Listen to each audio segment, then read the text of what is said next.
नमस्कार, मी उर्वी पंगत तुमच्या आमचीमध्ये तुमच्या सगळ्यांचं खूप खूप स्वागत करत आहे।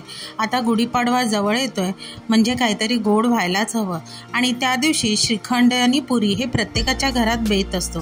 तर असंच हे घरगुती श्रीखंडाची रेसिपी आज मी तुमच्याबरोबर शेअर करणार आहे।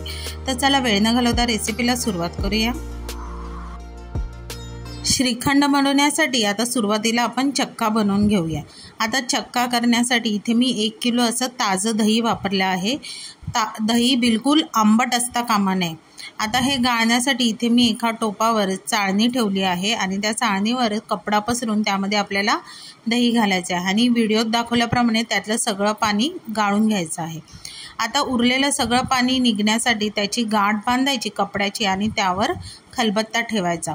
आता हे सगळं मी रात्रीचं केलेलं आहे, म्हणजे रात्री आपल्याला हे चक्का बनवण्यासाठी ठेवायचा आहे आणि तो पण फ्रीजमध्ये ठेवल्यामुळे काय होईल, श्रीखंड आपलं आंबट होणार नाही। आता दुसऱ्या दिवशी सकाळी आपल्याला हे फ्रीजमधून बाहेर काढायचं आहे आणि तुम्ही व्हिडिओत बघू शकता ह्यातलं बरंचसं एक्सेस पाणी जे आहे ते निथळून सगळं भांड्यात जमा झालेलं आहे।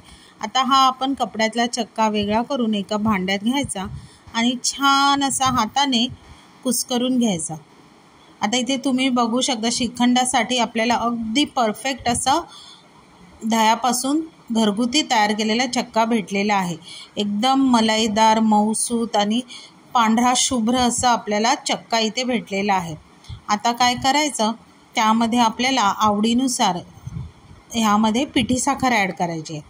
आता इथे फक्त पिठी साखर ॲड करायची आहे, आपली घरगुती जाड साखर वापरायची नाही, कारण ती विरघळायला फार वेळ लागतो, त्याच्यामुळे पिठी साखरेचाच वापर करायचा आहे।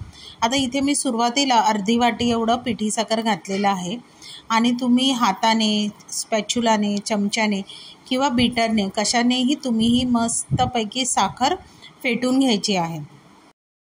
ही साखर मस्तपैकी ह्या दह्यामध्ये छान अशी विरघळली गेली पाहिजे, म्हणजे एकदम मलाईदार तुम्हाला फेटतानाच अंदाज येईल की आपला जो श्रीखंड आहे ते छान असं मलाईदार आणि असं क्रीमी तयार झालेलं आहे।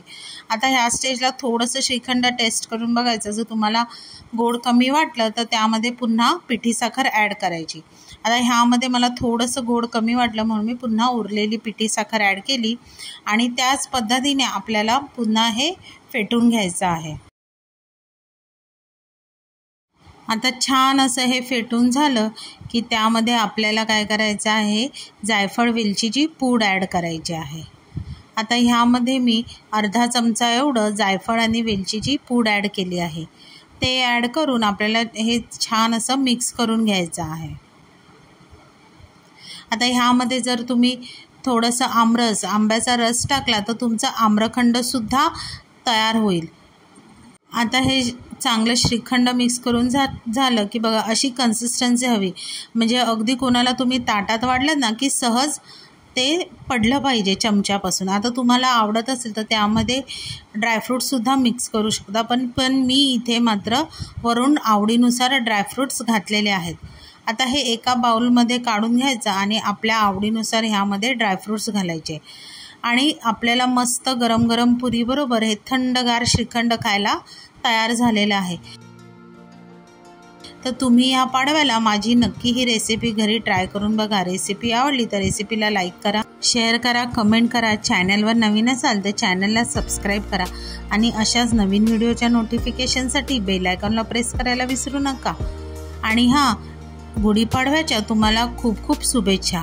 तोपर्यंत मस्त राहा।